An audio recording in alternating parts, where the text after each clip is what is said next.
Magandang araw mga kaibigan. Bigyan natin ng reaction, opinion itong post ang balita ngayon.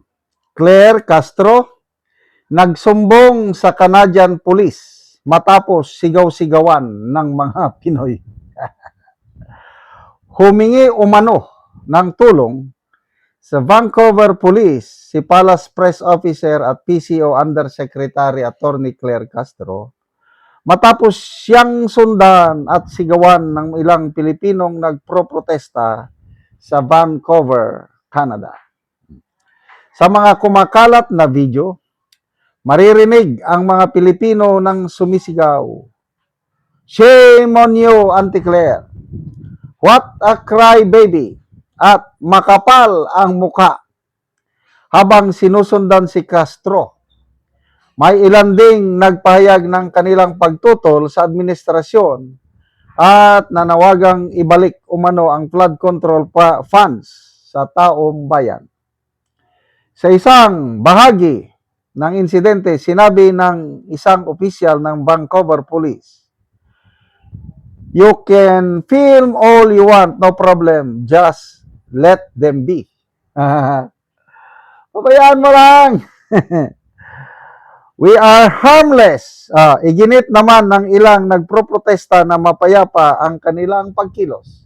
"We are harmless. No, we are not violent." Sigaw lang yan. Yan ang style Pinoy. Batay sa mga video na kumakalat online, walang naitalang physical na konfrontasyon at nanatiling nakabantay ang mga pulis habang nagpapatuloy ang sigawan. Ako, napanood ko mismo itong incidenting ito is meron nga nagmura, PI. PI mo! PI mo! Kasi nga naman, ang mukha ng presidente ay si Claire Castro. Siya pa naman ang tagapagsalita. Sinungaling yan! Sabi pa ng ibang naralista eh. Kasi kung ano-anong pinagsasabi, pinagluluko niya ang mga Pilipino kung ano-anong pagpapaliwanag na klaro naman na iba ang nangyayari on the ground, iba naman ang sinasabi ni Auntie Claire. Kaya, hindi mo talaga maiwasan magalit ang taong bayan. Well, expected na ni Auntie Claire yan. Alam man niya na divided na ang taong bayan. May mga diehard Duterte supporters na nagkataon na mas marami. Meron ding Marcos loyalist, may mga dilawan. Kaya yung walang problema ni Auntie Claire sa mga loyalist at mga dilawan. Kasi magkakampi na yan Unipink na. Ang problema, ang daming mga DDS. Kaya ito ngayon, sumisigaw sila. Salamat na lang dahil sa Canada, nandyan ang demokrasya. Kaya sabi ng pulis na you can film or you want. Ganyan lang talaga. Salita lang. Mas ganan nga ako sa Pinoy, madada lang sa social media, bas ng bas. Kaya lang, pagdating na sa physical, yung violence, wala. Hindi tayo katulad ng Indonesia, hindi tayo katulad ng Nepal. Yan ang maganda sa atin. Kaya lang, humanda ka. Dahil kung galit na mga Pinoy, ibas ka nila. Kaya ang mga senador, di ba, kawawang mga senador na binabas, Senator Subiri, umaaray na sa buzzers. Mga karamihan sa senador ng Gatchalian Black, naka-off ang comment section. Hindi ka makakomment. Pati yung bilang ng laugh, angry emoji, hindi mo na makikita. Kasi ako, ano ko na lang, pag nakakita ko ng mga post na pwede kong i-laugh emoji, laugh ako ng laugh. Sabi ko, sa laugh emoji ko lang maipapakita ang aking galit sa gobyernong ito. Laugh lang, tawa-tawa. Huwag yung galit kasi kung galit, something emotional na yun. Tinatawa na lang. Wala kayong silbi. Hindi ako naniniwala sa inyo. Yan. So, Good luck na lang, Auntie Claire. Hindi mo masisisi ang mga galit na Pinoys dyan. Kung ano kasi ang iyong itinanim, yun din ang anihin. Kung inayos lang sana ng Marcos Jr. administration ang pamamahala ba, yung good governance, walang ganito. More than 3 years na, anong naibigay ng Marcos administration? Flood control is scandal. Yun ang pinaka-the worst. Meron isang vlogger na paliwanag 5 dahilan kung bakit galit na galit ang mga Pinoy sa Marcos Jr. administration. Ang number 1 na rason is flood control scam, corruption. And I agree. Pangalawa is yung bad economy. Ang taas ng presyo. Ano pa? Pangatlo is yung uniteam, yung ginamit lang si Duterte para manalo. Ano pa? Yung hindi natutupad na mga pangako. Mga ganun. And then nakalimutan ko na yung panglima. Kaya lang, ang pinakasentro na galit ng taong bayan is corruption.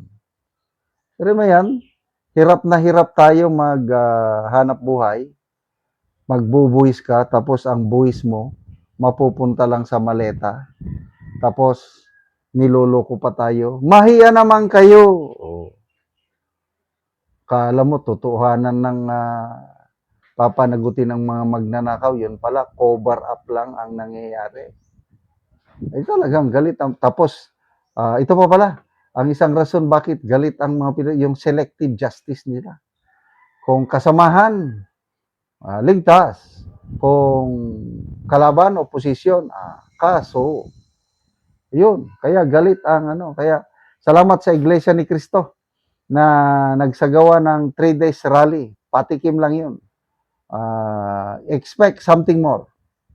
Hinihintay lang natin kung ituloy ba nila na lalabasan ng warrant of arrest si Senator Marcoleta. Pag nangyari yan, aristoy ni Kulong, nako. Nakikita ko na, mayroong we are one nga. Hindi papalupig ang Iglesia ni Cristo. At salamat naman at ang daming sumusuporta sa Iglesia. Katoliko, Baptist, Protestant, born again, Adventist, Muslim, nagkakaisa na in support. We are one ng Iglesia ni Cristo. Salamat mga kaibigan sa inyong pagsubaybay sa channel nito. Nakakatulong kayo ng malaki sa tribong Talanding ng Bukidnon dahil ang sweldo natin sa channel nito is pantulong sa tribo. Namimigay tayo ng libreng yero at pako para makapagpatayo sila ng mas maayos na tirahan. Panoorin nyo ang video na ito. Pero na anak ko diri sa gipatindog nga balay sa natabangan na muugyero. So umuuna ni ang iyang pag-atupan karon. So umuuna ni ang yero nga among gihatag nga ilang i-atop karon. So mag-atop na ni sila.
O karon humanagyod sa pag-atop ang ginatabang nga yero.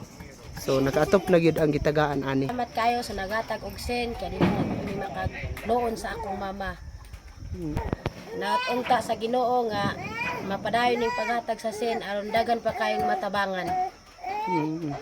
So pila na katuig nga nakigpuyo lang ka sa imong mama? 7 na. 7 na katuig.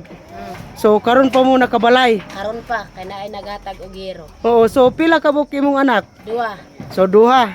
Aya pa gid nakabalay. aya pa kay Mm. naay nagtabang nga Ginoo. So salamat kaayo.